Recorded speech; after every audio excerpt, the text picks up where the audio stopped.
Berawal dari kesukaan terhadap kelinci, seorang pemuda di Surabaya berhasil meraup untung dari budidaya kelinci impor. Lain halnya di Lumajang, di mana sebuah pondok pesantren mengajarkan santrinya dengan keterampilan budidaya sayuran hidroponik.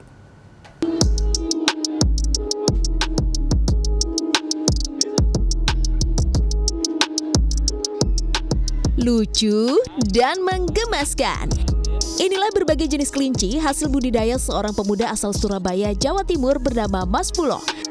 Berawal dari kecintaannya terhadap kelinci, ia sukses membudidayakan kelinci hias impor hingga meraup untung jutaan rupiah.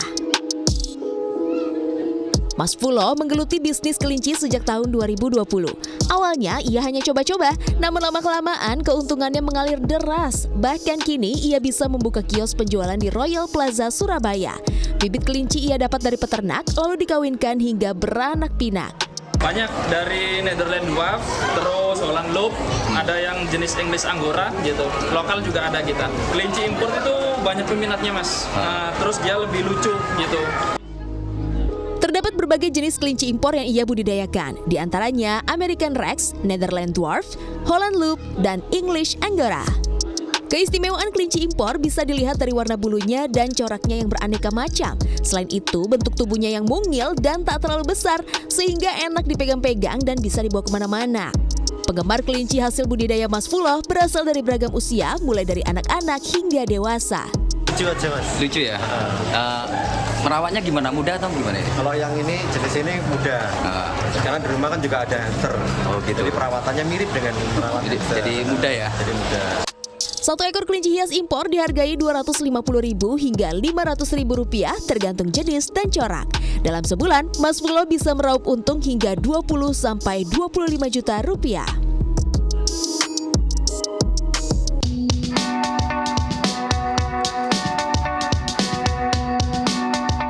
Beginilah rutinitas para santri Pondok Pesantren Syarifuddin di Desa Karangsari, Kecamatan Sukodono, Lumajang, Jawa Timur.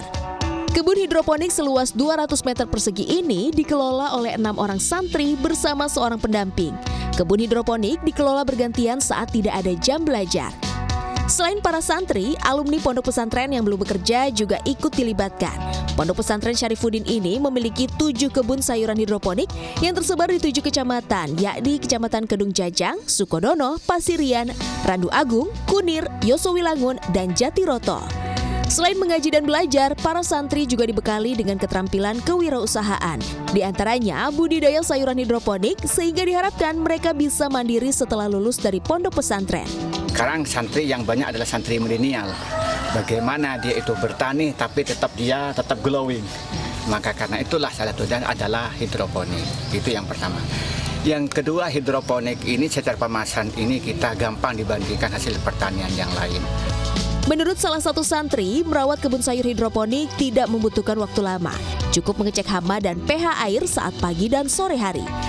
Namun saat musim hujan, sayuran hidroponik harus lebih diperhatikan karena rawan terserang hama.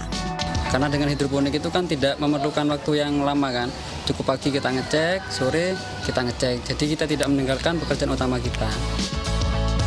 Dalam sebulan, 150 kg sayuran hidroponik jenis selada bisa dipanen.